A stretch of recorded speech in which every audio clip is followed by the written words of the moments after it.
to Wholesale Hotline, where we cover everything to do with wholesale real estate. I'm Jamil Damji. I'm Brent Daniels. And I am Pace Morby. And together we cover the most important parts of wholesale real estate. Lead generation. Conversion of sellers into contracts. And dispositions. Guys, remember, when you're watching this show, do us a favor and squad up in the comments. Make sure that you are liking and subscribing to the YouTube channels and in the Facebook group Wholesale Hotline. Most important, we want to know we're doing a great job for you and helping you build your business. So go give us a review on iTunes and or Spotify. So squad up and enjoy the show!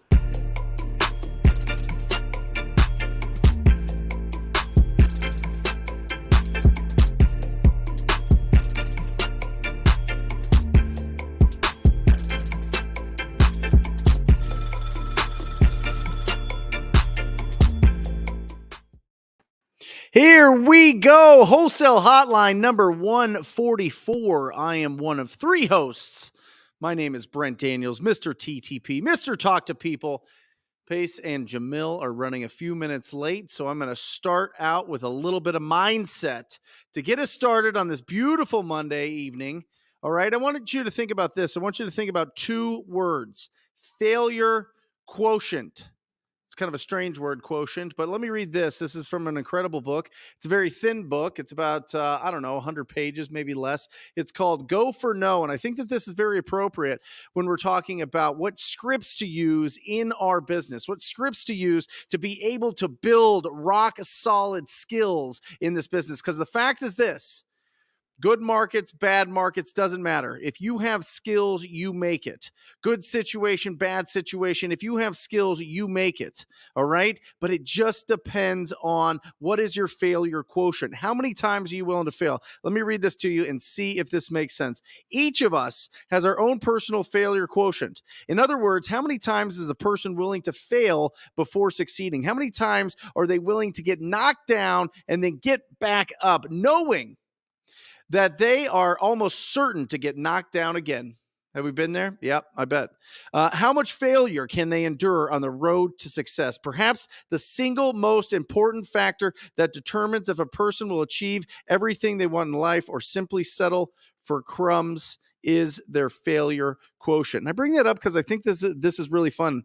You know, I think this is really interesting. I think it's really something that if you really start taking the action in this business, you start having quality conversations with distressed property owners or with property owners that maybe they just want to get rid of their property right now and they want to be the bank on those properties. The more that you do that, the more conversations that you have, the more you're going to fail, without a doubt. And if you want to see the most successful people, it's the people that have failed the most. I've talked to over 45,000 property owners myself. I stopped calling daily in 2017. That was 5 years ago. From 2011 to 2017, from 9 o'clock to noon, every single day, Monday through Friday, I was making calls to property owners. And it started out just as a regular real estate agent. And then I realized that if you call property owners that own properties that need renovation, you could do something called wholesaling. You could take that, you could put a property under contract and then sell the rights to purchase that property. Isn't that incredible what wholesaling is in real estate? Isn't it incredible that the moment that you build that trust, that you go and you have those quality conversations with the distressed property owner and build that trust and pre-qualify them based on the condition of their property, their timeline to sell that property, their motivation to sell that property, and their price. You get those four things. That's the scaffolding. That is the skeleton of every conversation. When we talk about quality conversation, those are the four things that we're trying to get out of the property owner so that we can see if what we can offer them is going to be of value to them, right? Once we do that, once they take that pen, or they go onto their email, or they go onto their phone into their email, and they electronically sign, or they sign right there when you're at the kitchen table, that becomes an asset. Isn't that wild? Did you have to pay for that asset? Maybe, if you consider the marketing costs, if you consider the cost of your time. But for the most part, it's not like you're investing 20% down on that property. to get an asset. You're signing a document, and that document instantly, magically becomes an asset. That's something that you can then sell to somebody that wants to purchase that property, that wants the rights to purchase that property. It's absolutely incredible. And the magic that happens in that moment when you get that signature, you could do it again and again and again and again. And that's the whole point of the show. That's the whole point of what we're talking about on Wholesale Hotline is if you're starting out in this business and you don't have a tremendous budget to go out there and spend, and you don't have a tremendous amount to put down on properties, but you know in your heart that you want to be a real estate investor, that you know that the asset class that you want to dedicate your life to is real estate, because you understand that the best investment in the land is land, not vacant land, but you get it. It's an old saying from 1,000 years ago or whatever else.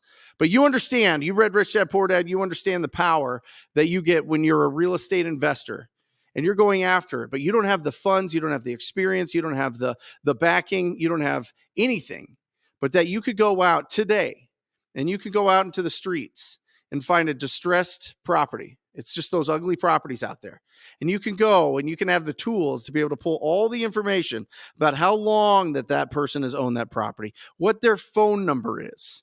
And you could call those people up and you can find out the condition, the timeline, the motivation, and the price of that property owner, and you get them to work with you. That's an asset. That's absolutely incredible. So when we talk about scripts, when we talk about the things to say, it is critical to go into not only building a really, really, really strong business, but for building it faster. We can actually practice these things. We can actually get better at these things. But Brent, I'm an introvert. I don't like talking to strangers. Stop it. Yes, you do.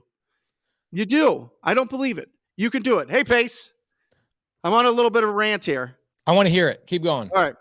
So you can go out there and you could build the skills of talking effectively with these people, having a good quality conversation with these property owners. And the more that you do it, and the more that you practice, and the more that you understand that certain things are going to pop up all the time. When you ask a property owner, when do you plan on selling this property? Or you ask a property owner, would you consider an offer on this property? There's only one of 6 responses that you're going to get. Yes, they do want to sell it. No, they don't want to sell it. Maybe in the future. How much will you give me? Who are you? And how'd you get my number?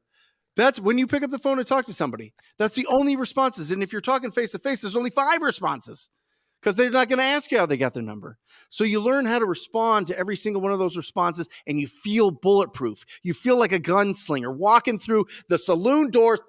You bust them open, and you're just waiting for them to throw something at you. You're waiting for objections. Right? You're just waiting for them to like hit you with something because you're ready and you're prepared.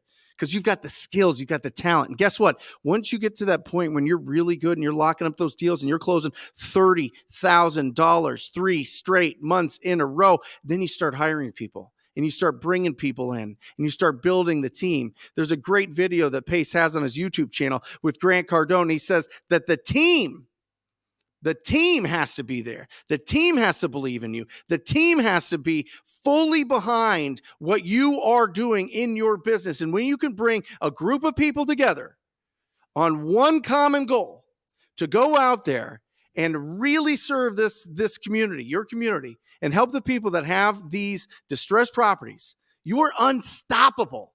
You are absolutely unstoppable. And when that happens, the money starts rolling in. You take that money and you start putting them into assets. And that's how you not only become rich, that's how you become wealthy. Pace, good to see you, brother. Thank you, brother. That was great.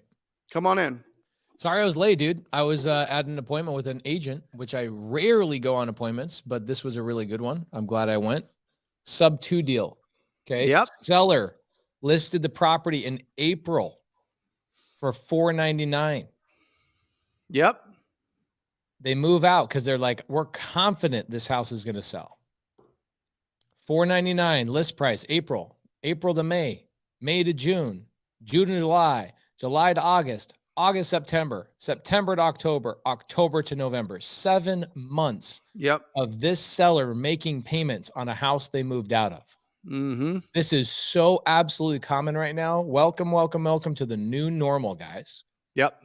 Agent says, I don't know what to do. Houses in the neighborhood are selling for $450,000 4 months ago. Now they're selling for $415,000. Mm-hmm. Interest rates are going up. My seller says, no, we need to sell the house for $499,000. And I'm having so much fun watching this. I've bought so many deals over the last couple of weeks.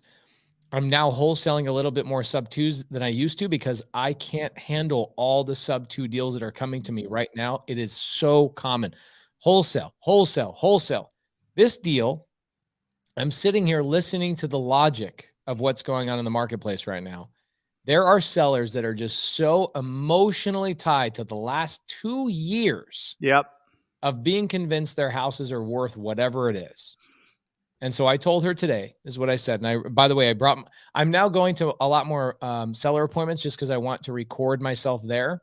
So I text her ahead of time. I go, hey, I'm going to be there, but I want you to know I'm bringing my camera guy. And I always tell them now, and I'm just going in and people go, how do you talk to agents? How do you talk to people? I go, watch me. I'm going to put a microphone on. I'm going to have a camera guy, make it a little bit awkward, but ease the people into the conversation. I recorded the whole 45-minute thing. And I said, look, either your seller gets a great deal today, selling it to me sub 2, or I get a great deal in 3 months on the foreclosure house. And she goes, you're right. Let me ask you this, Pace. Why has the agent not convinced the seller to lower the price? Because agents are not great business people. I'm so sorry to say that. This isn't just an agent conversation. This is a human being conversation. Yep. The majority of people have a hard time with confrontation. So forget about agents. There are thousands and thousands of agents that are top notch, unbelievable, great business people. They can handle these types of situations really, really well, and they can confront. But here's why. It's because it was the agent's first listing. And what happens is the agent isn't educated. They went and got their license looking at all these people making money the last couple of years. So they get their license. Their first listing is a family member. Mm-hmm. Welcome, welcome, welcome to normal real estate. This happens all the time. So you get these types of agents that take a listing and they don't confront the seller and say, do you know that there's a house currently listed, same floor model, 5 houses away, listed for $430,000, and it's been listed for 60 days with no offers, and you want me to list yours for $499,000? I'm okay. Go hire somebody else. It's a waste of time. They still take the listing, Brent. Yeah. Why are they doing this? Because they want to be busy, not productive. That's it. I mean, listen, you're hoping that at some point, if you take that listen, I've been licensed since 2004. I was an agent for over 10 years. Like you want to be a truth teller, truth seeker with everybody. But if somebody has a certain price that they want, you go, listen, I'm willing to put it there, but I want to put an automatic price reduction after 2 weeks if we don't get it sold. Because the fact is, if a property hits the market and it's priced right, I don't care what market it is, it'll sell. Right? Right. I mean, it'll sell. It'll sell multiple offers very quickly if you price a property right. It doesn't matter if you're in an up market, down market, flat market, whatever it is. The price determines everything. Yeah. And the price is determined by the buyer's willingness to pay it. That's it. That's it. That's it. I don't care what the appraiser says, the seller says. And here's the thing. Okay. This is what's crazy to me, but it's common. And I did, today was a day off for me. I've been crazy busy. I was in Orlando for 2 days. I spoke on a multifamily stage, had a sub 2 meetup in Orlando. Then I went to Dallas, had a mastermind that I put together with just private lenders that have loaned money to me on big deals. And so I brought to get them together, did a multifamily, like a full day out in the field, 2 days with my multifamily investors. And then I did a Dallas meetup, spoke on stage for Ryan Harper and a big meetup in Dallas. I then fly to Springfield, Illinois, go visit a new property I just bought, seller finance, 256 units in that area. Did a meetup in Springfield, Illinois. Fly home, do a 3-day mastermind of my own. And I just today finally was able to have lunch without somebody else there watching me. Right. Yeah. You know how it is. You go on these like big long tears. So I go, all right, I have a day off. Let's go find the questions that people have. And the theme of the day was patience. I just continually started talking about patience, right? Where people think that going and getting a deal is going to be one phone call to one seller. And I go, no, man, the best deals I've ever done were like 5 to 15 phone calls to that seller. And I was patient. Just because I didn't get, Chester drove down from Chicago to Springfield, Illinois with a whole gang of people. We had 65 people to come meet me in Abraham Lincoln's hometown of Springfield, Illinois. It's very cool. Thank you, Chester. Appreciate that. So I just kept talking about and reminding myself of all these deals. We went and popped in front of a bunch of properties I own. And I said, this property took 6 months. This property took 4 months. This property took 2 months. This property took 15 calls, whatever. But most people's problem is they get to the third phone call and they go, man, this isn't working. I can't get this person to give me a good price. It's like, you haven't followed up. You don't understand their circumstances, and you think that this is not a follow-up game. Then I realized the true root of that problem. The true root of that problem is that most of the people that have a hard time with follow-up have never owned a business of any capacity at any point in their life. Because the only people that don't understand the follow-up game are people who are employees. Yep. Because you don't need to follow up. Somebody else is following up for you and presenting, do this busy work all day long. Meanwhile, the salespeople on their team are actually doing the follow-up for you. You just don't see it. So I had this meetup and I was asking everybody, what other businesses are you guys in? Graphic design, real estate agent. I do website building, blah, blah, blah, blah, blah. And I asked the graphic designer, do you own your own business? He goes, yeah. And I go, what does the majority of your business consist of? And he goes, following up with clients that said they wanted a quote. And I'm like, interesting how even graphic design, bookkeeping, real estate agent, wholesaling, it's all the same thing, but people don't want to be patient. They don't want to build a pipeline and build a business. They want to just react to somebody else saying, I'll sell you my house. It's crazy. Yeah. Well, I opened it up with this from Go for No Pace about the failure quotient.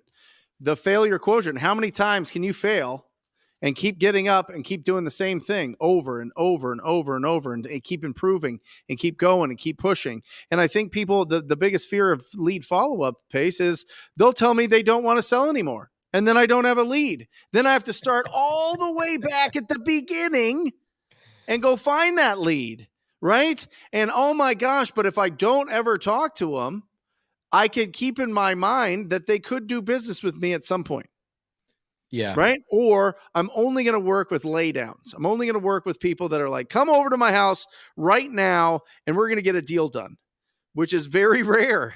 It's just super, super rare. This is selling a house is a very intimate thing. Selling a house is a very, it's a drawn out process for a reason. It's a big decision. There's a lot of different things that have to happen there. And people need to be 100% convinced that this is what they want to do. That they're ready to sign the document. They're ready to sign the deed over to somebody else.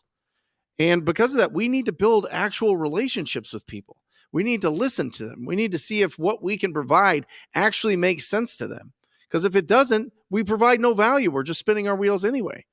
We get paid equal to the amount of value we provide. It's the go-giver. It's in there. It's number one. The number one rule of stratospheric success is the amount that you give is the amount that you get. I mean, that's been around for forever. Just skinned differently by different authors and different presenters and people out there. But the fact is, you got to discover, can I actually provide value to somebody? And I think, Pace, that's where the imposter syndrome comes in.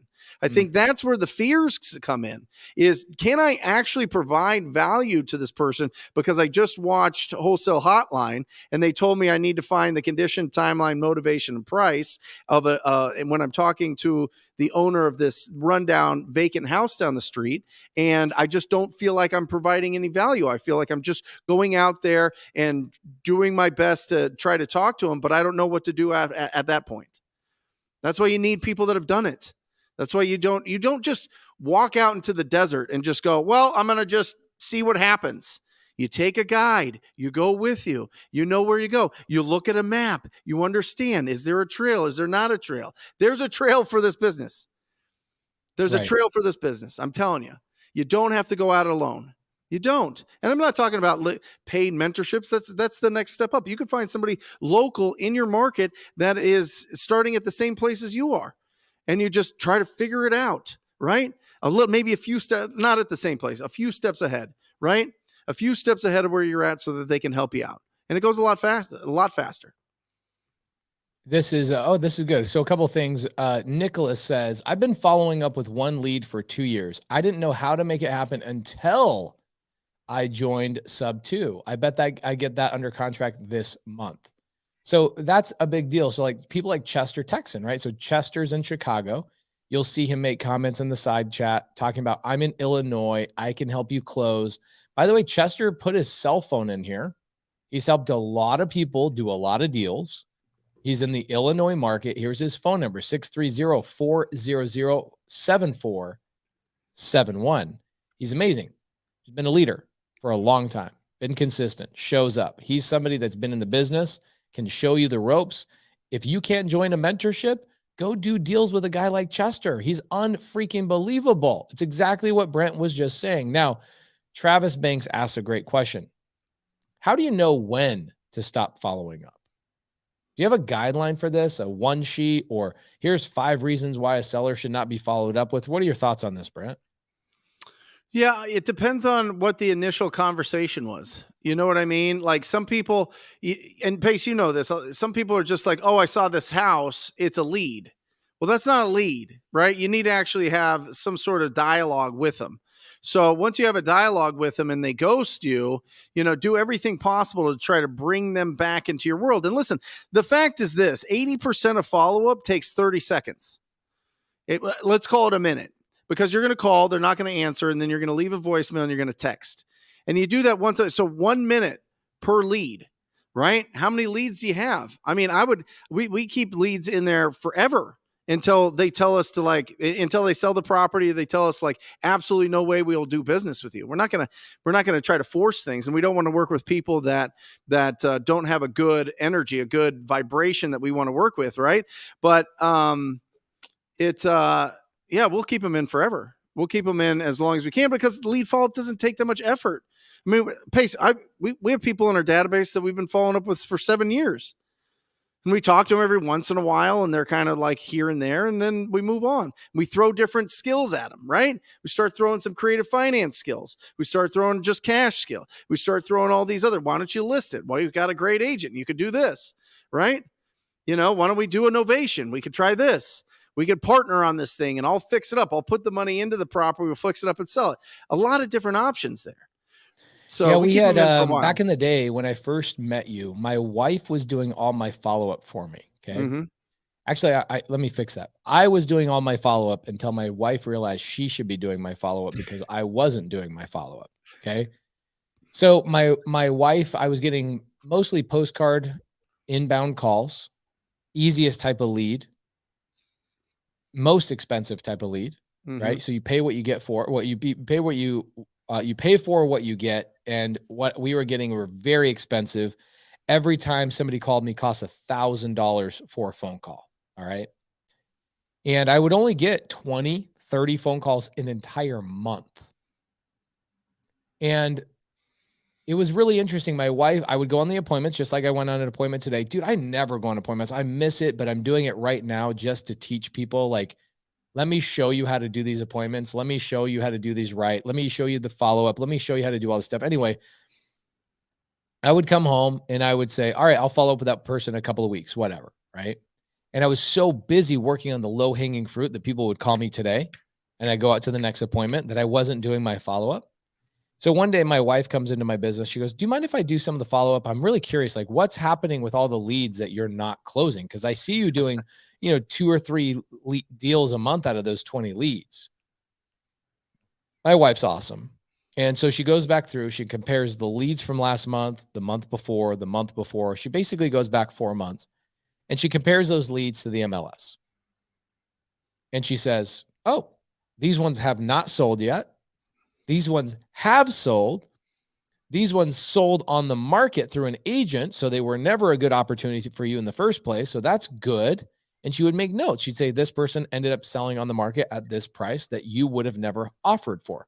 And I go, cool. Then that wasn't a good thing. And then I could process in my brain, this is something that nobody talks about. Like going back on your leads and following up on them and saying, they sold, who'd they sell to? What price did they sell to? Who is the avatar of the buyer that bought the property? Yep. And was that ever even an opportunity for me? Right. And then processing the conversation you had with that seller and comparing, did I do a good job? What could I have done better? And then my wife found another category that was actually very sizable. And the category she found was sellers that were selling the property to other wholesalers. And my wife would call them and say, hey, I saw you sold the house to ABC Home Solutions. You met my husband 14 days prior to the day that you closed escrow. His name is Pace Morby.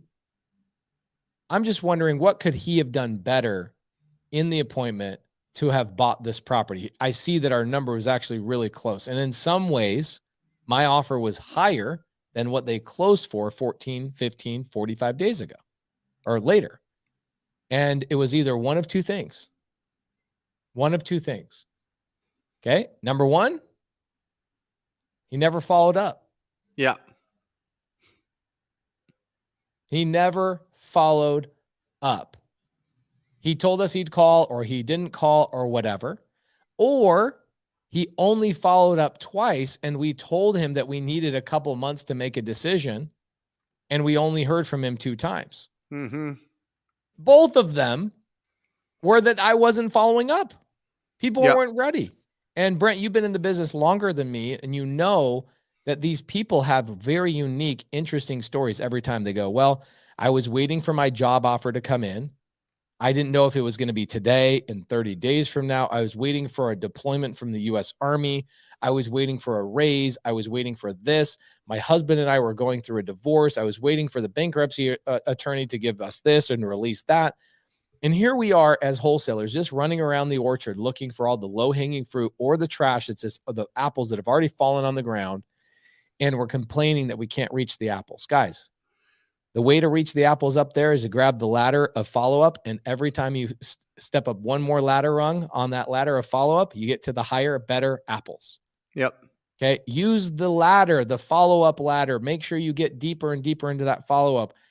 And I learned that lesson a long time ago, that we will not let people out of our CRM until somebody says, never call me again. I am not selling my house, and we will respect their wishes. But if they're picking up the phone, and then I like a couple years after this, I was in a meetup with Alex Saenz, and Alex Saenz opens up his CRM, and he shows a seller that they followed up with 150 times. Hey, look, Jerry in the house. This is funny. So Jerry, my number, this is funny. I love Jerry. I was just texting him. He was texting me a thing of a tarantula the other day. My number for us is 70% of our sales are made after the 13th follow-up. Yeah. That's us. Everybody's business is a little bit different. It seems like we're like really close and almost in alignment. Sounds like your team might be a little bit better at negotiating than my team does, or my team is, Jerry. It's very close, Pace. I mean, if you average it with all the long follow-ups, it is. But we have a game. We play a game on how to shorten the timeline. Like if you could shorten the time, that's like you get, big time bonuses if you shorten the timelines. You know what I mean? Because that's really what lead follow-up is. It's our ability to shorten that timeline, because time will kill the deals, the best deals. And so we play that game hard. But oftentimes, to shorten that timeline, it's a lot of contacts in a short amount of time. You know what's funny too, just thinking about this, is that most people marry the person they married not because it was actually the best fit for them. It's because the person had the balls to ask them on a date. And I watch all these, like, legitimately, guys. And I like looking at Matt Beard. Okay, Yeah. Matt Beard is one of the best door knockers in the entire industry. And I talked to Matt. I said, "How'd you meet your wife?" He goes, "Oh, we worked together at the gym." I was like, "Oh, bro, that's a slam dunk, man. You guys are in close proximity." He's like, "Bro, it took me a year and a half to get her to go on one date with me." Yeah. I'm like, "This is why you're the greatest door knocker of all time." Like, doors closed, locked, deadbolts, chains, everything on it. And you're like, "I'll just keep knocking. I'm going to keep knocking until the deal gets done." And he married an unbelievable, a very, very amazing woman. Follow up, guys. It's the same thing in any part of life. Any part of life. Did Laura ask you out? Laura did not ask me out. She DM'd me on Facebook. She said, "You're hot." And Yeah. I asked her out, and we've been together for 14 years. Aaron told me I was taking her on a date. I listen, the women choose the men, I think. Are you know serious? what I mean? Is that how you guys met? Oh yeah. She came up to you and she said, "You're taking me on a date"? No. I laid a lot of groundwork in 45 minutes. Listen, I'm the talk to people guy, you know. Anyway, talking to the girls. It was a mutual attraction. I'll say that. Stephen H says, "What do you do if you submit a contract in Arizona and the seller does not accept it because of the ink, and to put it into another bin to maybe be accepted by another date?" Stephen, I have no idea what that even means. Like, I've never even heard that before. Are we speaking the same language, or maybe did you like fall on your elbows when you were typing and you just jammed a bunch of letters together? Give me some more context. That is a very, very interesting question. Do you know what he's What's talking about? Bin? I don't understand what a bin is. Maybe that's just a misspelling there. Because some people, maybe they sent like an electronic signature out and they didn't accept it because they wanted it to be like a wet signature. I don't know. Joel, who asks very good questions, he says, "Have you guys waived buyer representation for agents to lower the commission, but then instead give them the relist?"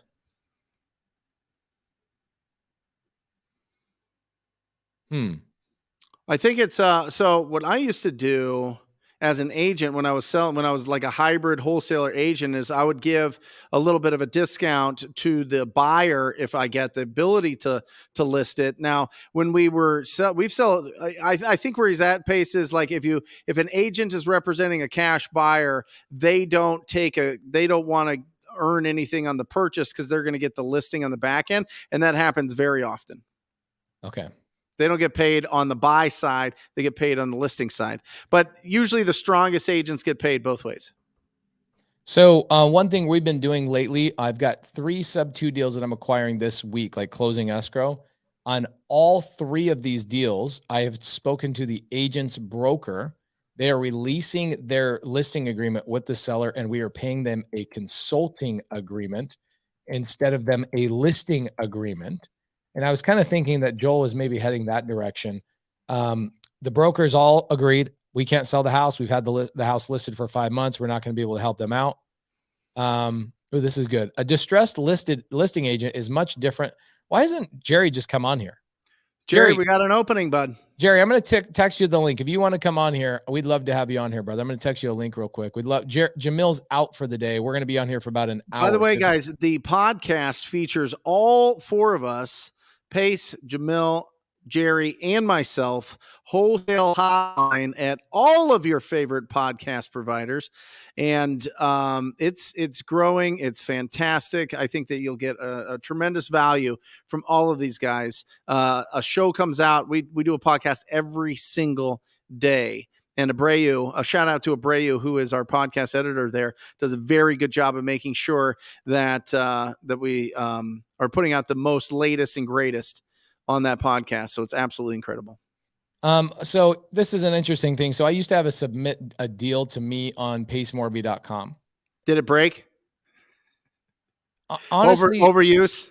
here's what I ended up doing. This is, to be honest, and I feel really bad about this. I just full transparency. You guys on YouTube and you don't have a mentor, it is really hard to communicate with you. You don't have a structure to your education. You're floundering around on YouTube watching random aimless videos. I can tell when somebody's been educated by Jerry Norton. I can tell when somebody's been educated by Brent. I can tell when somebody is one of my students. I know when somebody's an Astro student. And I know when you're somebody that's never invested in yourself, because the quality of your stuff that you submit to me. In fact, Jerry Norton, I told Jerry this like 5 years ago. I said, I feel like Jerry had one of the best mentorships. He has this really low priced mentorship that was basically, he teaches you how to submit a deal to him. And I'm like, that's invaluable. Like somebody learning what information they need to gather and combine in order to submit a deal. We just got to a point where most of the stuff that was being submitted to us was just leads that you guys had never even spoken to. And so I just had to turn it off. And now all I do is I do deals with my students. Is really, in fact, most people that do deals with me now, and if you're not a student of mine and you go, Pace, I'm not a student, but I have a lead, I go work with my students. Like I have zero time for that. I'm so sorry. Go work with my students. They've been trained. They'll go work with you. They have a little bit more time. And I'm just being transparent. It's not that I don't want to help people. It's that I got to help people that want to help themselves. Guys, in the comments, Tracy just quit her job, probation officer for years. That is one of the toughest jobs. Lives in Amarillo, Texas. Guys, she is absolutely incredible. Make sure that you put in the comments section, congratulations to Tracy. She just got out of the 9 to 5 and is going bananas. So congratulations. Here's a great question for you. I just did a whole YouTube video on this exact topic. Okay. So Penn T says, have you ever done a HELOC with a private money lender? So hopefully YouTube doesn't get mad at me. Are we not allowed to talk about addresses? Do you own it? I own it. Yeah. Then it's your property. Okay, cool. So let's talk about this. This is a deal I talk about a lot. Because it just tells so many different stories. People ask a question. I go, oh yeah, I got a deal that tells that story and explains that exact situation. So let's pull up 2720 North Sterling in Mesa, Arizona. I just left it. I was there today. You guys saw it on my Instagram.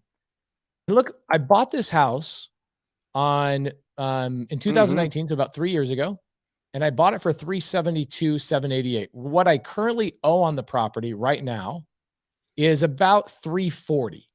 Okay. After 3 years of making payments, I owe about $340,000 on it. And the property at the beginning of this year was actually worth $680. Look at that. 10% reduction in price on this house. But regardless, I have $230,000 in equity. Okay? Yeah. You're still doing okay. I'm still doing okay. And that property cash flow is about $3,000 a month on Airbnb. It brings in about $7,000 a month. And I net $3,000. I love that deal. It's one of my best performing deals. But and my average Airbnb doesn't do that well. My average Airbnb is probably like $1,100 to $1,500 a month net. Okay. That deal I bought had no equity when I bought it. But as time has gone on, I applied a little bit of patience, just like Brent and his 7 years of follow-up on one of their leads. I freaking love that. I can't wait to hear what happens with that deal. I think we're locking it up. I mean, serious? literally, I literally had a conversation right before the show. They're like, they want 95. Comps on it are 230. We're locking it up tonight. I'll let you know. I'll text Ryan right now. If you do, what you guys got to do is mathematically break into how many follow-ups you did and add up how much each follow-up made you. You know what I'm saying? I'm texting him right now. I would love to know, like, oh yeah, every time we followed up, we made $75. You know what I'm saying? Yeah. I hope it'll be more than that. But you never know. I'm just saying, like, combined, if you followed up 500 times over 7 years. Yeah. So, Penn T, that deal on Sterling now has $230,000 in equity. So I had a deal last week that came up, a 256 unit multifamily deal.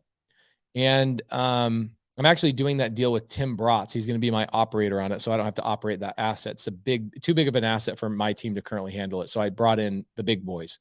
He's going to retain 30%. I'm retaining 70%. But I needed money to close on that deal. Okay. So what I did is I went to Sterling.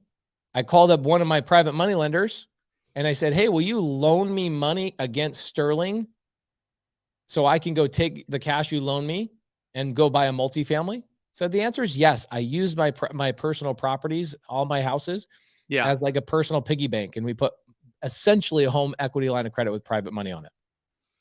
I like this question from Johnny. How do you get an agent to let you speak to the homeowner?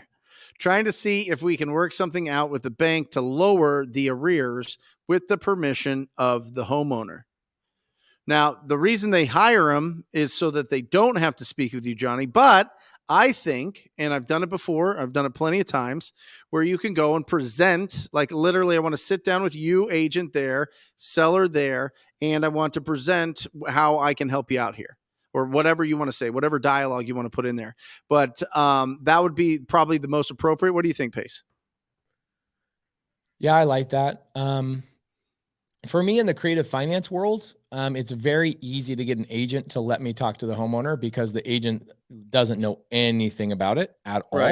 Right. And so what we typically offer is I don't say, give me the seller's phone number. I say, do you want to get on a 3-way call? Or a lot of my students are seeing a lot more of my Zooms lately that I'm dropping in the private Facebook group. That is me and the seller and the agent getting together on a Zoom.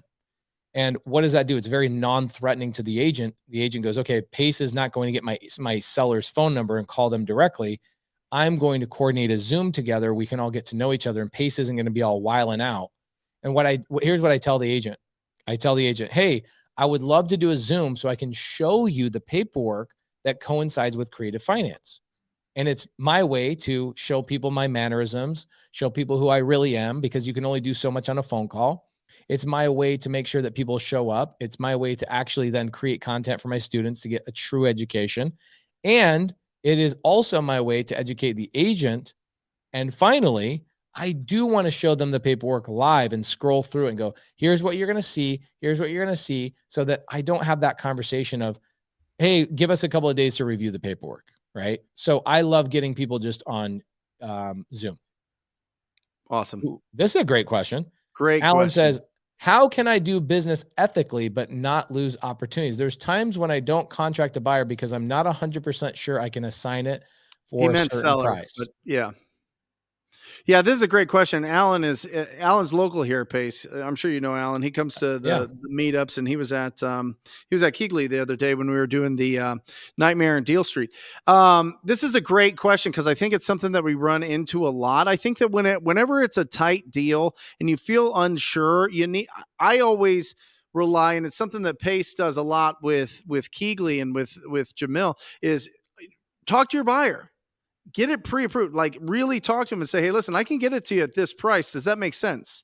And then you feel absolutely confident that you're not going to go and lock up this deal and not be able to sell it and just waste the seller's time, because that's like one of the toughest conversations, is going back and trying to renegotiate the price or cancel it altogether. So get a buy price out of your buyers so that you feel 100% confident. You know what to do. You know that you can get it sold. Here's what's interesting to me, if you don't mind me popping up on my white screen for just a second. Do it. What I think is really interesting, we just talked about follow-up, right? So here's the seller, here's their house, and you've got to follow up 1, 2, 3, 4, 5, 6, 7 times, let's say hypothetically. Each time you follow up equals 1 week. I mean, are you guys locking up all these deals, Alan, on your first week of follow-up, and you don't have the time to go find a buyer? Like, a lot of times I'm not even offering a purchase price on the house until the second, third, or fourth phone call. Wouldn't this give me literally like a couple of weeks, or at least minimum a couple of days, to go find this buyer to verify what my purchase price should be? We just spent an hour talking about follow-up sequences and how long it takes to follow up with people. For us, it's so easy because you don't generate a lead today, get a contract today, assign a deal today. That's not how this business works. Sometimes you generate a lead today. Yes, we get a lot of deals, probably 2 of our deals a month. We lock down on the first phone call or the first appointment. It happens frequently, but the vast majority of those deals, 80% of them or more, are going to require a month, 2 months, 3 months. So at some point, it's pretty simple for you to just reach out to a buyer and say, and I've texted Jerry, I've texted Brent's Dispo team. I have a deal right now. Okay, I have a deal right now in Mesa, Arizona. It's a piece of land. Somebody's willing to sell it to me on seller finance. The first thing I thought of was text Jeremy. Yep. Literally, I'm not even going to waste a minute comping that. Are you kidding me? I don't have a moment of my life to comp a freaking land deal in Mesa. I'm just going to go to the buyer I already know is going to do the deal. Yep. Or I'm going to find somebody who knows the buyer in order to make sure that my purchase price is correct. Love it.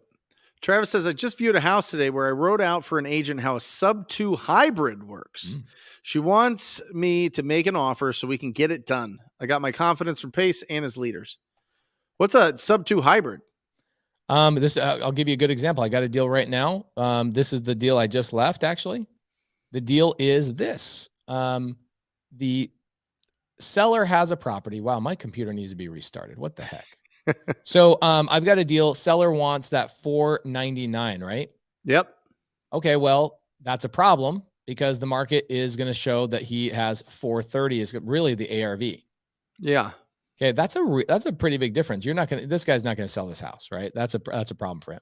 But here's the bigger problem. The bigger problem is he owes $230 on the house, okay, to a bank.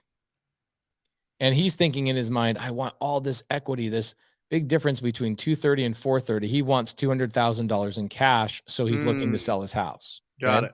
Yep. So, well, the problem is, what if you don't sell your house and I convince you to sell to me on seller finance, right? I'm going to basically take part sub-2. So this is where we call this part, the bank. I take this over sub-2. And then I have a payment on this. In this particular deal, the payment on that house is $1,300 a month for this sub-2 portion. And then him and I work out a very specific structure for his remaining equity in a seller finance position. So it would be $230 sub-2, $200,000 seller finance in second position. If you guys don't know what second position is, go to my YouTube channel. I talk about it all the time. And that equals his purchase price. What I really care about is not so much the purchase price. I care about the fact that I've got a $1,300 payment on that sub-2, and he's asking for $1,000 a month on his $200,000 seller finance portion. So I add those up and I know, okay, my payment really is the only thing I care about. If I have a monthly payment now of $2,300, what can I do with that? If I rent it, the rent rate in that area is $2,400. I don't like that. It's not big enough. It's not juicy enough. If I wrap it, right, if I sell it out on seller finance, I think I could get closer to $2,700.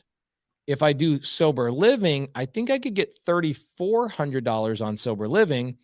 If I do Airbnb, I think I could get $4,500 on Airbnb. The problem is, I don't know. There's not a lot of comps on that. So I looked at that and I go, nope, I don't want to do it. I looked at it and I said, I'm going to do sober living. Okay. So boom, there's my thing. I got $1,100 spread on taking over a portion of the house is subject to, which means there's an existing mortgage.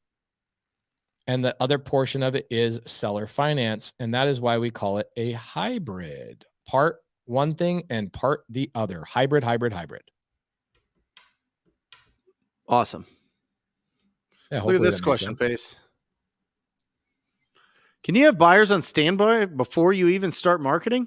Yeah, Brent Daniels is one of my buyers. Jerry Norton's one of my buyers. Absolutely. I mean, I think what he means is before he even starts talking to the sellers, talk to the buyers. 1,000%, Enrique.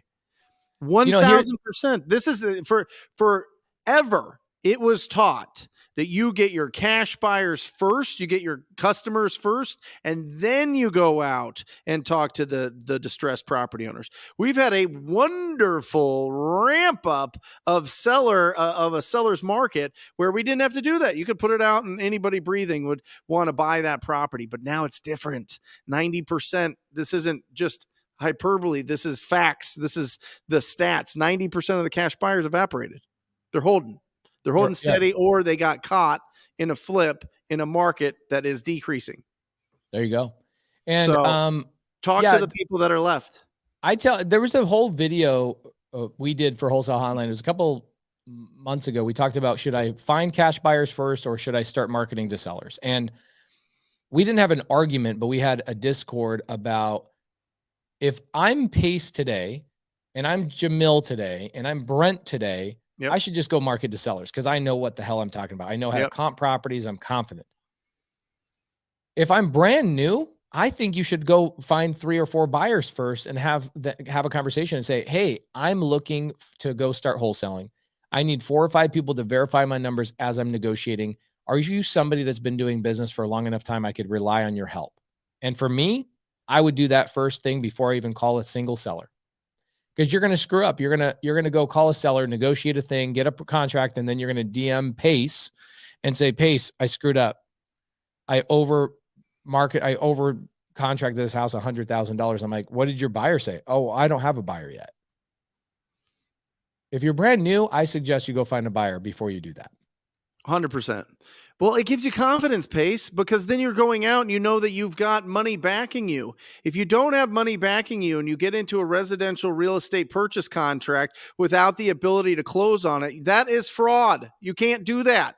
You have to have the ability to close, or you have to disclose that you are trying to put that property under contract to then sell the contract to somebody else. But if you go there knowing that you have the money backing you to be able to purchase this property, you go with so much more confidence. Not only that, it's going to keep you disciplined to actually lock up real deals and not just anything that looks okay. Right? Just because somebody says that they're willing to sell their property to you doesn't mean you got it at the right price.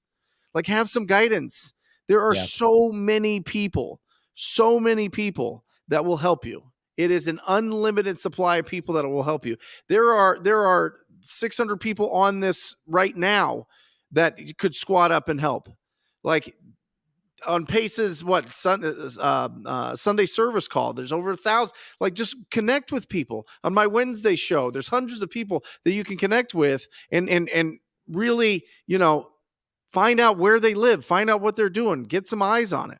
See if they're local. Find somebody, go into the local real estate investor groups. Go to meetup.com. Go to Bigger Pockets and find out where their meetups are around town. We're not locked down anymore. We could go out there and we could meet people and shake hands and give hugs and look at each other in the eyes and do business together. That's the whole point of the show, is to squat up. Squad of Pace and Jamil have been traveling 3 years now. That was a great photo that either you or Jamil posted. We were traveling 2 years prior to that. It was like we just didn't formalize it. We didn't have a brand. We were just running around to RIAs, meeting people like dummies. Right. It was great, and it still is great. We still do it. I just did a RIA the other day. Ralph Pina says, buyers barely have time to talk to newbies if you don't have a deal in hand. I disagree with that. Yeah. I do agree that It's they're your busy. approach. I do. Yeah, there you go. That's how you package it. So if a newbie texts me and they say, hey, I'm brand new and I need some help. I see that you're a buyer and I could really use your help. Mm-hmm. If I find somebody that's willing to sell their property to me at a discount, could I rely on you to help me figure out the purchase price? That's it. Yeah.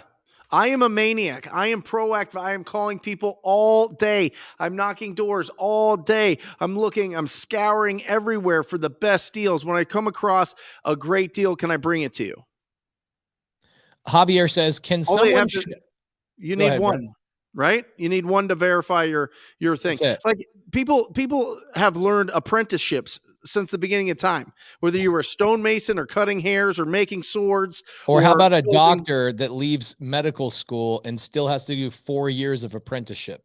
They're called a practice. Those are practices. They're always practicing. There's always the old dude with the white hair or old gal with the white hair leading everybody. That's just how it goes. Everybody has a mentor. Everybody has it. But in real estate, we're like, I don't need that. I don't need a mentor. I'm going to just do it myself and see what happens. Like, stop it. Yeah. Invest in yourself. Find somebody.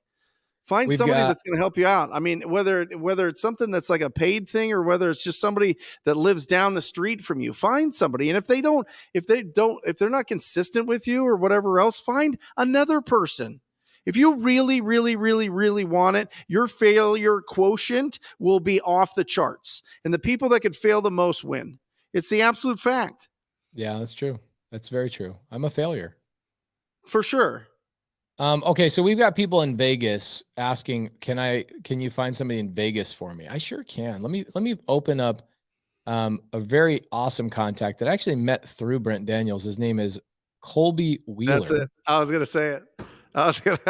Okay, Colby Wheeler in Vegas. Love him. He is a flipper. He's a wholesaler. Reach out to him in Vegas. There you go. Okay, he comes in the Wholesale Hotline all the time. Javier Pagan says, can anybody shed some light on what underwriting a deal means? Okay, so here's what there's two words. There's comping a deal and there's underwriting a deal. Okay, so I look at this is my personal definition. I won't use the word comping unless I'm talking about a cash deal, because I'm comparing price to price, right? I see a house that sold in the neighborhood. Let me see if there's a comparable property. That's what comping means. Comparable, comparing, comp. It's a shortened version, right? If your name is William, we call you Bill. It's called shortening it down. All right. If your name's Robert, we call you Bob. If you're comparing properties to other properties, we call it comping. That's the nickname for it. Comping. Yeah. Underwriting. Pace or Stillskin is Pace. Let's tell them your full name. Pace or Stillskin. You know? If you're underwriting a deal, it is very literal to me. I hear under. What are the deep details of the deal? What can I rent it for? Right? What is the renovation cost? I want the underbelly information. And what is a seller? If it's a seller finance deal, what are the details of the school district? What are the details of the down payment? What are the details of the interest rates? A lot more information for me to underwrite the deal under the foundation of what you're looking at, and write it all down. Come up with the conclusion of what is a good deal. I use the word underwrite very literally. What's under the details you're not seeing, write it down, see if it's a good deal. That is called underwriting. Hobby. Yeah, it's deal or no deal, guys.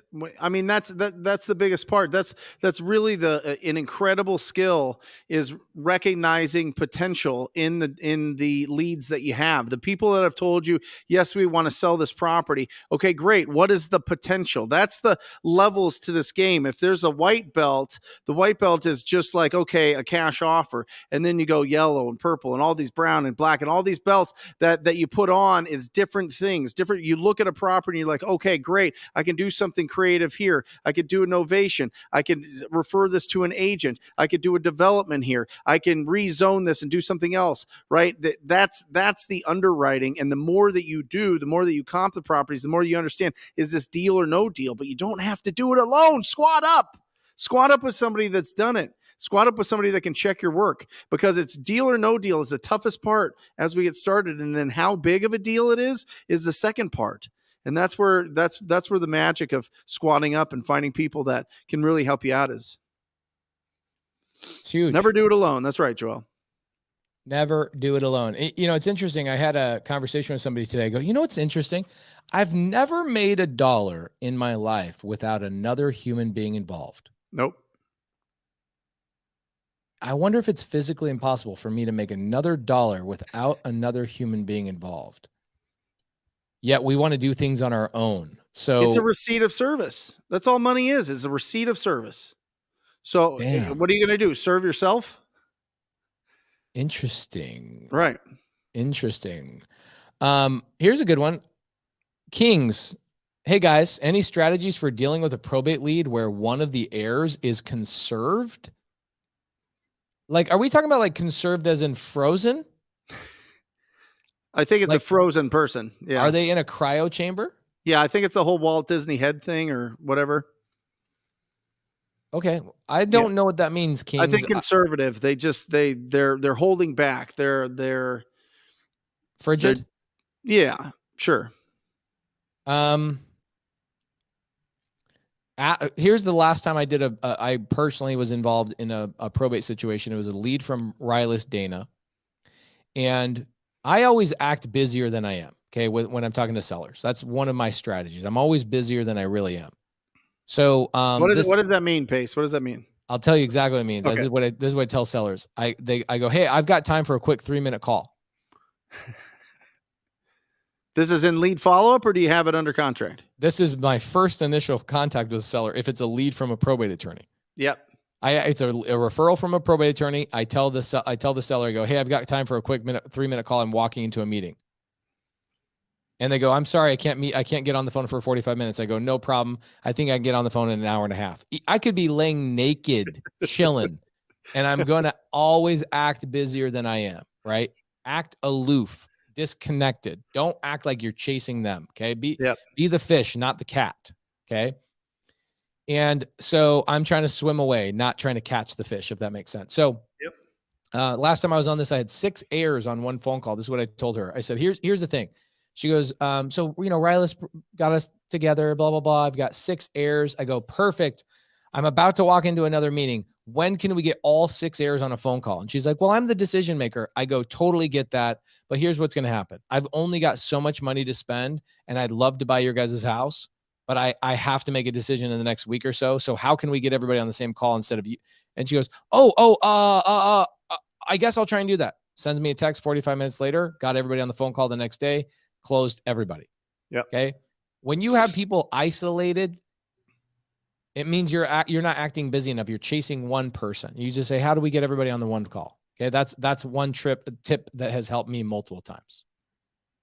Yeah. Pull away. I mean, you chase after a dog, it's going to run, right? Yeah. Yeah. I mean, you chased after a girl, and she said you were going to take her on a date. I now don't even know this story.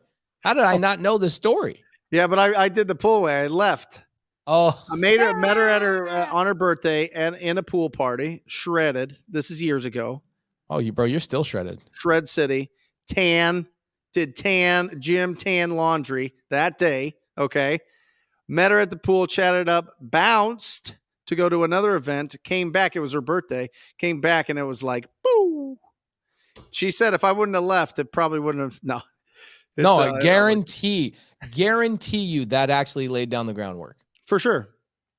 You're the cool guy. You're the guy that had somewhere else to go, something else to do.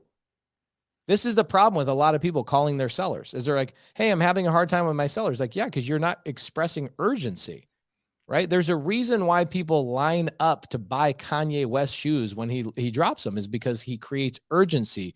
He creates the feeling of missing out. Do your sellers feel like they're missing out when they don't do a deal with you? Mine do. Yeah. Mine do.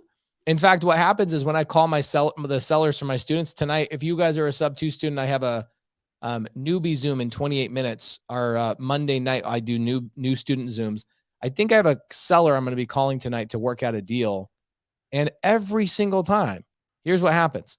I tell my students, I go, I'll call your seller, but I want you to know your seller's going to want to talk to me tomorrow and the next day and the next day, and I'm not available.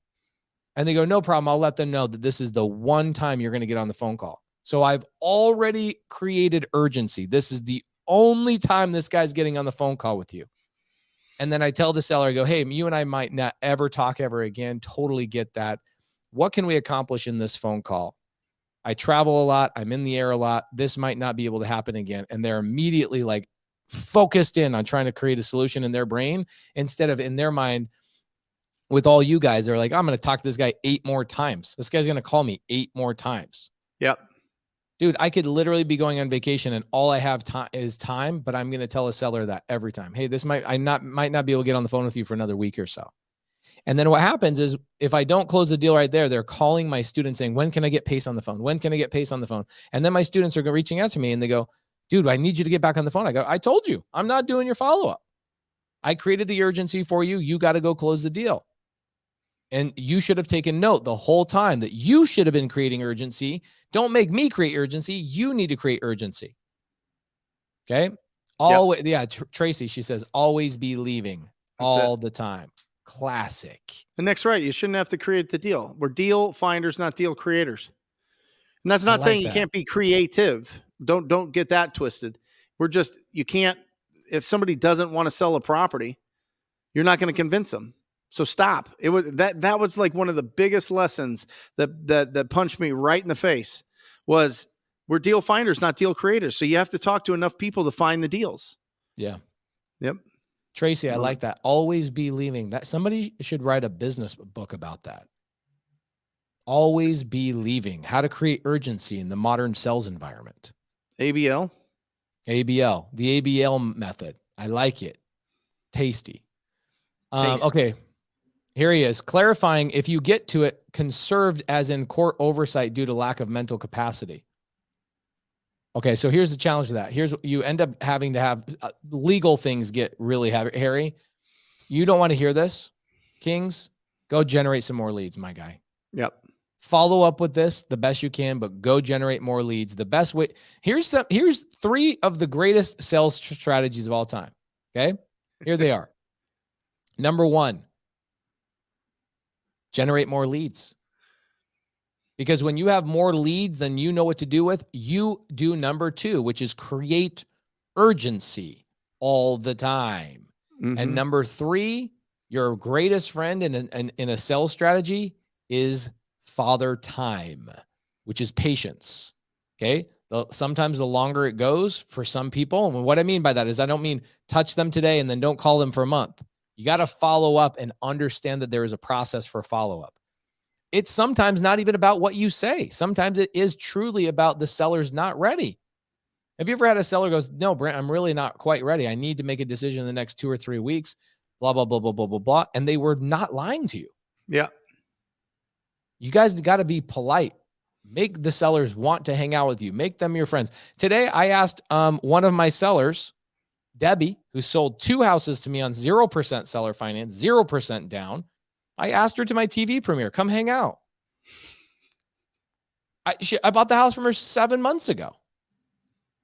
If you guys aren't making your people your friends and your rapport building, and they don't look forward to your phone call, you're doing something wrong. Build your rapport properly. My sellers look forward to seeing me. Yeah, I got asked the question on a podcast the other day. What do you say when people say that wholesaling is taking advantage of little old gals? I said, the only thing I get from little old gals is Christmas cards thanking me for helping them out. Like, for helping real. them out when the agent bailed on them or lied to them and said they couldn't do, or for sure. Like, come on. The agent says you gotta add. My first deal was a deal where agents told my seller, Janie Munson, you need to put 50 grand in this house before you before you list it. They said that's taught, Pace. I mean, that's listing appointment 101 is get the house as fixed up as possible. Right. Especially in this market. In this market where there's actually inventory, come on. That they will hit you with either go way low on your price or you put a bunch of money into it. Right. Freaking right, bro. Yeah. We are helpers. Tracy says we are helpers. Mm-hmm. Okay, cool. A lot of people I see hanging out in the side chat. I love watching this. You guys are great. I love watching people do deals. Tyler Townsley, one of my students, mastermind student, got to hang out with him the last couple of days, doing a lot of deals with a lot of people, helping a lot of people close deals, doing creative deals. If you guys need help, reach out to Tyler Townsley. He's a badass. He's one half of what I call the Bash Brothers, him and Eddie. And he says, Brent, what are your KPIs for your lead managers and closers? More specifically, how many calls, conversations, etc.? Well, let me start with leads. Typically, it's 55 leads, and a lead is somebody that has at least 2 of the pillars: condition, timeline, motivation, price. And the more that we can pull out the price, the more likely that is going to be a really hot lead. Because if we know the price, we're on it right away, right? Sometimes it takes some time to pull that out, but we average 9 contacts before we get a contract. Love that. Yeah. And that's not even follow-up. I would have to see, Pace, what that means follow-up, because that's like actual conversations, because that's what we really track, because I want to make sure that my people aren't just sending texts. You know what I mean? And they wouldn't. Chad and Ryan are absolutely incredible. It's so funny, Pace. We just went on that vacation that I took everybody to, the whole team, for hitting the goals. And I'm walking around with Ryan Thornton, my acquisition manager, and he is literally making friends with everybody. Literally everybody at this entire resort knows Ryan. He's just walking around doing that thing. I'm telling you, and you talked about it, and it's like one of those things where when you stop going on appointments and you're really worried about it, that's like the real that was the real juice, right? You go there, you've built the rapport, you get that contract signed. Like, nobody does it the way that you do it. Ryan is way better than me. Way better. Way better. I mean, the rapport building, the skills, the communication. He's like 20 times more handsome than me. I mean, just absolutely kills. But I think that is the incredible thing about this business is you can, as one person, be the magnet to bring incredible people. And it's the honor of my life to be able to work with my best friends. It truly is. Without a doubt, it is. And to be able to see them blossom and do this business after just some training and be way better than I could ever be. Jeremy's way better at a dispo manager. Ryan's way better an acquisition manager. Chad's way better at follow-up. They're just incredible, incredible, incredible people. And I think that if you start a business and you really are passionate, you have a lot of conviction about it, you can bring incredible people into your life and win as a team. And nothing feels better than that. Nothing. I think agree. It's absolutely incredible. I agree. And being able to watch your business flourish without you needing to be the bottleneck. Yep.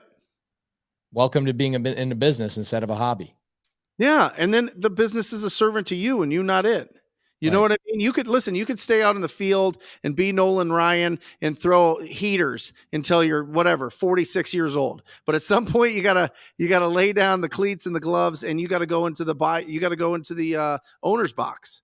And I think a lot of people think that they just go into the owner's box early on. You got to put the work in. You got to be in the dirt for a long time. You got to really put it in if you're going to be that magnet to pull in incredible talent to really run a successful business. When market shifts change, you see a lot of things happen with people that just wanted to leverage other people's skills too fast. Yes. So enjoy the time that you're putting in the hard work. Enjoy the time that you're building your failure quotient for real. Because it just makes you a different person. It makes you a stronger person. And that strong person can get through good times and bad times and flat times and whatever else. And you get to work around really, really, really incredible people that love you.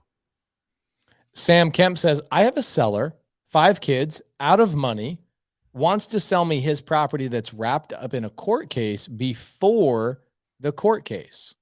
Would have clouded title until a resolution. Can I help him? Here's a challenge. Every time somebody asks me a question like this, I'm like, get me on the phone with the seller. Because you're missing details. And I understand that you've got a side chat that you've got to, ask questions in, Sam. So I totally get that. But I think you're missing details on what's going on here. What is the court case about? Is it a divorce? Is it an IRS thing? Because here's the reality. Yes, I could, and why is the property wrapped up in a court case? If he loses the court case, is it a fine of $10,000 or does he lose the house? Right? Like here's an example. I had in Gilbert, Arizona, I had a property in Lionsgate community and I bought this big blue pot and I put it on my front porch. The HOA freaking hated it. And I was like, kiss my ass. I'm not moving this thing. It's my house. This is stupid. You're upset about a blue pot. Well, it doesn't go with the colors. Okay, great. I'm not moving it. Guess what? They charged me $500. I go, good luck collecting that. Boy, was I wrong. Oh, yeah. Yeah, they'll collect that. HOAs don't play around, okay? HOAs don't play around, and they have, like, the power of the almighty God, okay? So yeah. I goes, kiss my ass. And I basically take the letter. I remember vividly the feeling of the paper, even 20 years ago. And I'm like, throw it away. $500 comes again. Now I'm at $1,000. This goes all the way to $3,000. And I'm like, I call an attorney. Attorney's like, dude, settle with them right now. Settle with them. Pay the $3,000. You got the $3,000? I go, yeah. And they go, it's going to get a lot worse. Mm-hmm. So it turns into a court case. I end up spending like $2,000 on an attorney, and I ended up paying them $5,000 over a damn blue pot.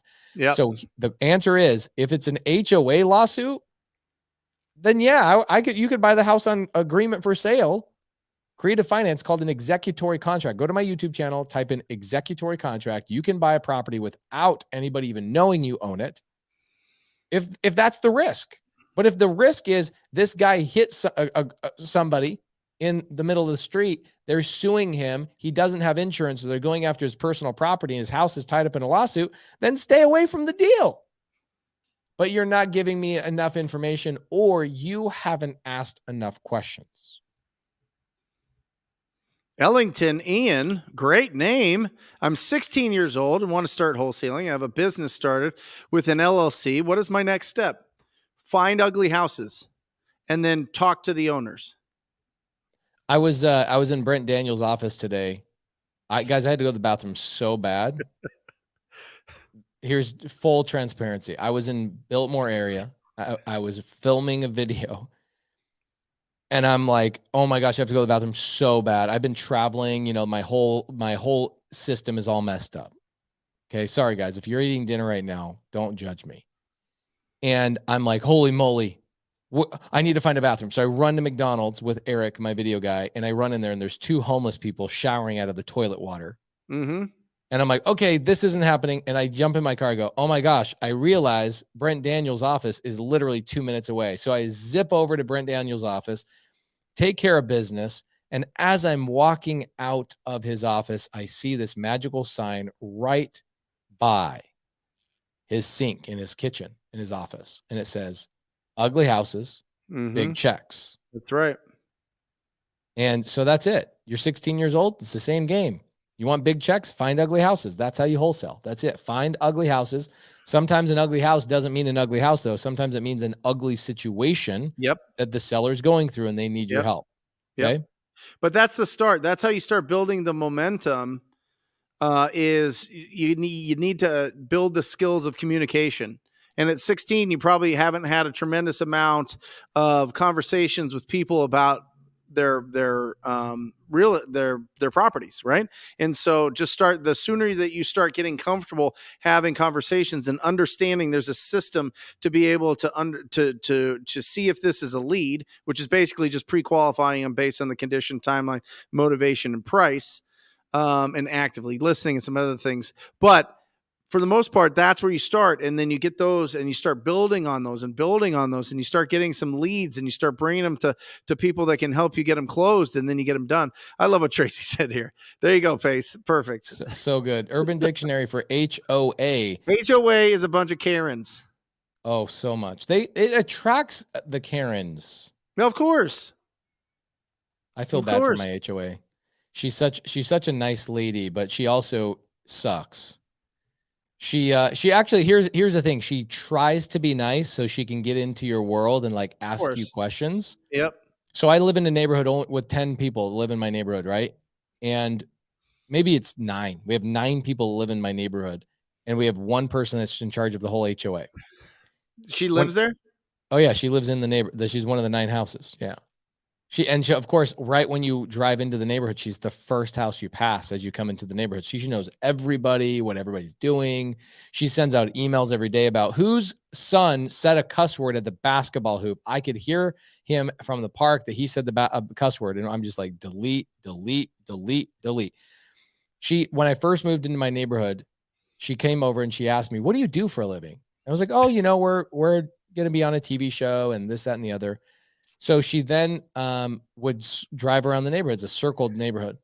And she was just waiting for me to do something. She's waiting. They hated the Nortons, by the way.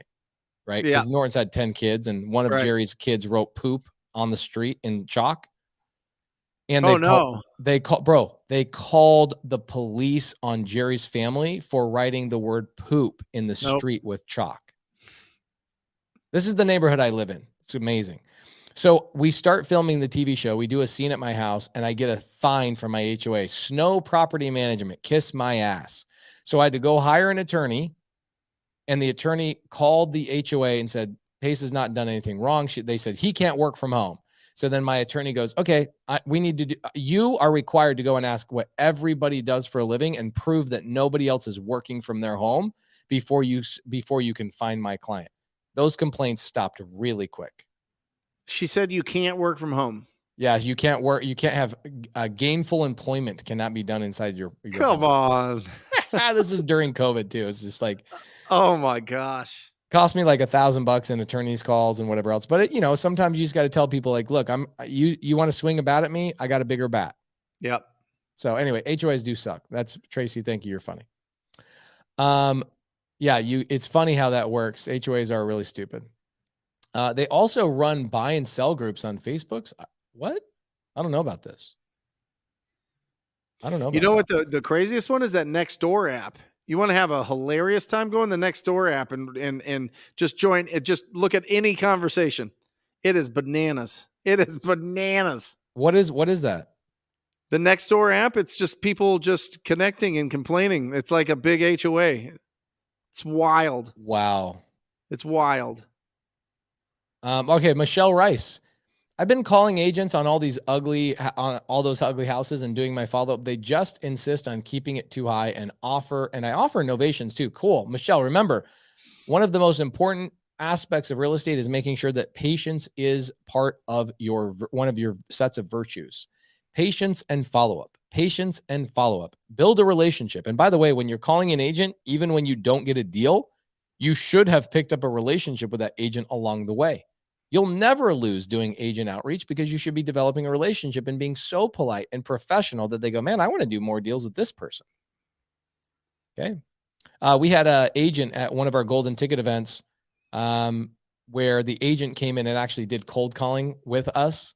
It was an agent I did a deal with like 30 days prior on sub 2. I go, come in, see the golden challenge. I'll show you how we found this deal and how I pitched you, and you can get listings out of this, or Awesome. you can go get deals. So he comes in and he does this whole thing. He goes, man, you know why I did this deal with them is because they called me 4 times. And every time they called me, they were polite and polite and polite every single time. Yep. And he goes, I could tell I just want to do business with these people. So Michelle, you already know this. Don't look at outreach with agents as a failed attempt.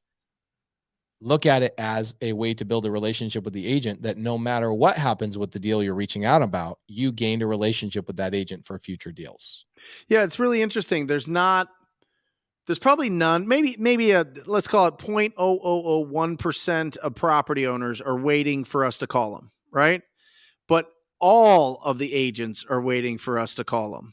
You know what I mean? So if you want to like warm up, if you want to kind of get into the flow, you want to get into, get a couple of conversations out of the way, warm up those vocal cords, warm up your vocabulary, get going, feel good, feel juicy before you get on the phone with direct to seller. Call up some agents, that have these rough looking houses and just ask them what's going on.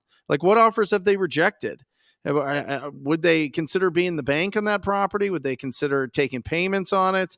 Would they, are they just, is it cash or nothing? Just whatever else. Do you have any other properties like this with different sellers? I'm looking for a project and I'm looking for one this week, whatever, just like kind of warm it up. We all have, videos on our YouTube channels calling agents live. Jerry does, I do, Pace does, we all do. And you can just understand that it's just a normal conversation. And so it's a lot easier. And then get into those direct to seller conversations, because that's that'll feel like the wind's behind your sails. You know what I mean? As opposed to just you going in raw and calling a seller out of nowhere and just being like, hey, when do you plan on selling this property? You know what I mean? Yeah. Yeah. We have Tanisha Epps, one of my favorite people on the planet. She's a great human being. She says, I'm picking up agents for wrap buyers for those conversations. Huge value in relationships. That is such a great thing, Tanisha. Will you break down that first sentence there, Pace? Yeah, what it means is, so let's say that I buy a sub 2 deal. Okay. And I want to sell it on seller finance. Okay. The greatest so you took over somebody's loan. Took over somebody's loan. You are now on title. You're responsible for their payment. Mm-hmm. Now what? If people don't know sub 2, guys, go watch my damn YouTube. We don't need to tell you what sub 2 is right now. Go on my damn YouTube and go watch sub 2. It should be normalized by now. I should be able to say sub 2 out here, and y'all know. There's people that are jumping on for the first time. I know. Go watch my damn YouTube, guys. I'm a karate chop your ass if you don't know what sub 2 is. This should be a normal phrase that everybody's saying by this point. We yell it from the rooftops. Don't make me yell it again. Go watch what sub 2 is. I acquire it sub 2, and I want to sell it on seller finance. How do I find a buyer on seller finance?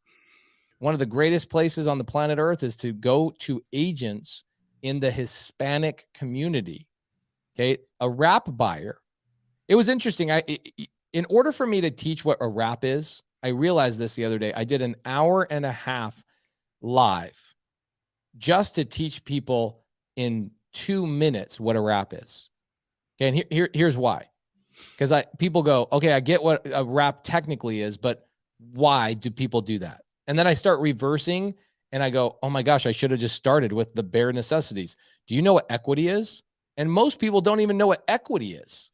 So guys, go watch what sub 2 is. Go watch what a wrap is on my YouTube channel. But finding a wrap buyer through building a real estate, an agent with a real estate agent, a relationship with an agent is a gangster strategy, Tanisha. So absolutely smart of you.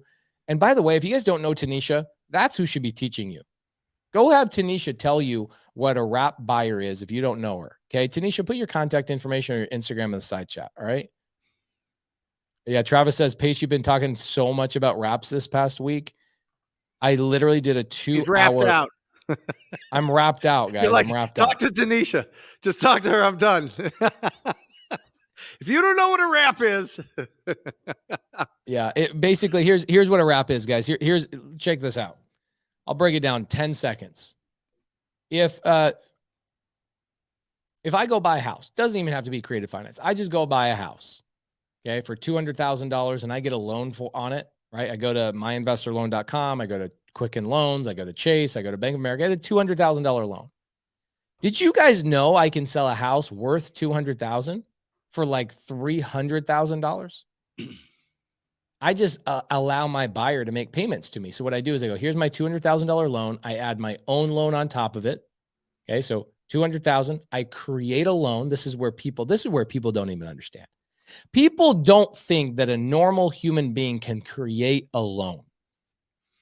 And this is where teaching you what a wrap is really needs to have a little bit more breath, because you guys think the only people who can make loans are banks. Brent and I can go make a loan together right now. I can have an agreement with Brent that says, Brent, I want to buy one of your shirts. And he goes, okay, I'll sell you the shirt for $1 million. I go, I can't afford that shirt, but will you let me make a payment? He goes, yeah, let's put an agreement together called a promissory note. You promise to pay me, and we're going to write it down on this note, hence promissory note. Yep. And I make payments to him. He just seller financed that shirt to me. That's called creating a note. Smoking deal for you too. Yeah, $1 million for a shirt. As long as I only have to pay 50 cents, I wear it, I could probably make $1 million out of wearing that shirt. That's right. Okay, so essentially I can buy anything I want, create an agreement between one party and another. That's called creating a debt or creating a note. So I can buy something and I can add anything I want on top of it. And I wrap those two loans together. I wrap them together. This is why we call it a wrap. We wrap them together. Literally, we wrap them together and we sell it to somebody else. So it needs a little bit of whiteboard stuff. Go to my YouTube channel. You guys will learn a lot from that. This is not Wrap Hotline. This is called Wholesale Hotline. So if you guys want more wrap education, go to my YouTube channel. By the way, we just hit 110,000 subscribers today on our YouTube channel. Yeah. So guys, thank you so much. Really appreciate you guys. And if you guys are a sub 2 student, just so you know, I just added another 2 hours to our wrap series in the vault. And I also tomorrow night, Tuesday night, for sub 2 students only, I have an RMLO, a licensed mortgage loan originator, coming in and talking about wraps for us again for 2 more hours tomorrow night. I'll see you guys there. Awesome. What do you got coming up? Wednesday live show. Missed it. The last 2 weeks I've been out. You know, it's what have you been doing, bro? Well, we were in Mexico celebrating. We were in Mexico celebrating. The Monday before for Wholesale Hotline was Halloween. We missed Jamil. For anybody that was wondering, he is in spending time with the family in Disneyland, which sounds incredible. And so, yeah, we've got an incredible show Wednesday. So join us. That's at 10 a.m. Mountain Standard Time, because the time's shifted. So we're at 10 a.m. Mountain Standard Time. And it's been a great month, Pace. It's just been a phenomenal month. I think that, we all know that kind of the end of November is kind of the end of our year in real estate, because it takes a few weeks to get deals closed traditionally. With title and escrow and everything kind of closing down for the holidays. So we're really making a hard push. And I encourage everybody in all their businesses for the next 17 days, 20 days, whatever it is, push. I mean, keep pushing until the end of the year so that you have a great first quarter, but really finish this year strong, because it's going to give you a lot of momentum for next year. Yeah. Guys, we had a lot of questions about where Jamil is. He's in Disneyland. This is what you do with each other when you're partners and collaborators. You help each other out. Brent was gone for a couple of weeks. I was gone, I think, 1 week in Dallas last week. You guys handled everything. No, I came on. I came on for Wholesale Hotline. I was in Dallas with Ryan Harper, about to speak on stage, and I still came on. But awesome. John says, because of you, Pace, I'm buying my uncle's truck seller finance. Next is a property for myself. Okay. Now, we're going to do something really cool. I found somebody to sell me 2 heavy pieces of equipment, like big cat tractors, subject to, and I'm going to start a badass like little company out of buying people's equipment sub to. I think there's going to be an amazing opportunity for trailer rentals and all sorts of cool things, just taking over people's stuff. Nick Pruden, last question of the night. He says, you're saying a wrap is the same as sub 2. Actually, no, I'm not. I'm saying go to my YouTube channel and educate yourself on creative finance. You will learn about 1% of what you actually need to know about creative finance on my YouTube channel. It's for entertainment. It's not really for education, but you'll at least learn the difference between a wrap and a sub 2. Okay. You're not going to learn how to do them, but you're going to learn the difference of what they are. And then that way you can ask the appropriate questions. So go to the YouTube channel and subscribe to that, and go learn the rest of it from my sub 2 students. They know the other big portions of it. I know all of it. They know big portions of it. So squat up, guys. Holy crap. Squat up. Stop messing around. We love you guys. We'll see you next week. Guys, we love you. Thank you so much. Have a killer week. And next week, Brent, Jim Mill, and myself will all be in studio. Oh, yeah. For Wholesale Hotline. Later. Or just say squat up. So squat up and enjoy the show. Yeah. Yeah. Okay. 1, 2, 3. So squat up and enjoy the show. What are you doing?